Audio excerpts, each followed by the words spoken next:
Hey everybody, I'm Graham Boyd, Xbox Live's AC Bongos, and one of the things I'm most excited about the Xbox One is this incredible new Xbox One controller. So I came here to the Xbox Design Studio to speak to someone who can tell me all about it. It's Quentin Morris. How are you, Quentin? I'm doing really well. Good. Tell me about your role on the Xbox One controller. So I'm a senior product designer with the Xbox design team, and I was the lead on the Xbox One controller project. Excellent. So just the man to talk to. I want to talk to you about three things, right? Precision, comfort, and realism. Core gamers know there's a lot of different ways you hold the controller. You know, as a first-person shooter guy, I'm really about how fast can I pull this trigger? You know, how fast can I hit this bumper to active reload? Having those experiences, you understand kind of what's important to a core gamer and what's really going to influence their gameplay. This sits in the hand better, right? There's some changes here that then give you a better range of motion, right? Which is going to improve your gameplay. First off, the battery now exists inside the body of the controller, which was technologically a very difficult thing to do. You can see this U-shaped PCB is designed to really fit around that battery. And PCB stands for? Printed circuit board. Of course, I knew that. I just wanted to make sure everyone else did. Moving the battery inside really enabled thinning out this section of the body.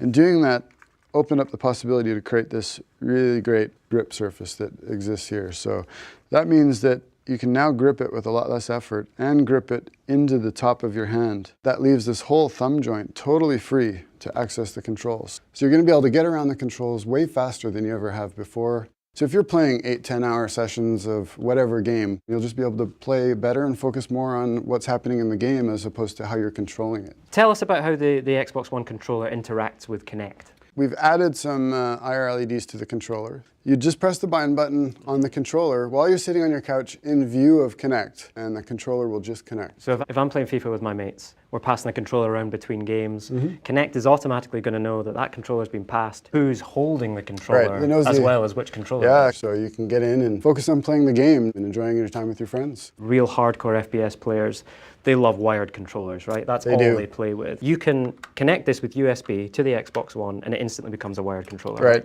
This is new. This is something we haven't done before, but as soon as you plug it in, all the data will be sent over the cable. So you're getting now a wired and wireless controller in one. Tell us about some of the changes you've made to make sure it feels more comfortable. We reduced the spacing just a little bit between the ABXY as well as on the bumper and trigger to really make it quicker to get around.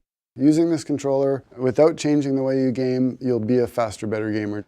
And there's changes to the controllers to make your gameplay experience more realistic. The triggers have an exciting new feature we call impulse triggers. They're rumble motors that exist inside of the trigger itself. It offers haptic feedback to the tip of your finger, which is the most sensitive part of your hand.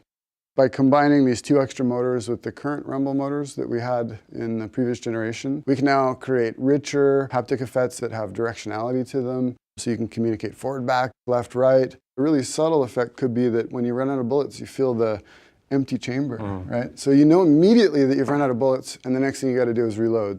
So another big one is the magnetic trigger sensor. We've eliminated all the mechanical parts that used to be in the old controller and replaced it with a mechanical digital sensor. So it means that it's twice as sensitive as it ever was before. So in Forza, when you're trying to feather the gas, you'll have that much more control over that gas pedal. And let's talk about this D-pad as well, because it's pretty significant changes here, right? The pivot point for the D-pad itself had to be as high as possible. By moving that pivot point up, we get really nimble action. We've combined that nimble action with a new type of switch under the D-pad itself. It's got really crisp feedback, so you know immediately once you've pressed it. All right, let's talk about the thumbsticks as well, right? Something that when you're playing games, you're connected to the whole time. The thumbsticks, we made them slightly smaller in diameter. By making them smaller, your thumb's closer to the center. We've maintained the ridge that was so characteristic of the Xbox 360 controller, which is a great feature for pulling back, and added texture to the outside so that when you're pushing, you can get really good grip. So the other improvement that we made was we were able to dramatically reduce the dead zone in the stick itself. By reducing the dead zone, we've increased accuracy and precision dramatically. One of the things I've heard from gamers that I speak to is that they love the Xbox 360 controller so much, right? They're a little bit worried that this is going to be slightly different. We've been working on this for 2 years, and our main goal was to make sure that the Xbox One controller was familiar. And we talk about the 40 improvements, and most of those are fairly small things. When you pick it up, it doesn't feel like a totally different controller. It feels like a better controller.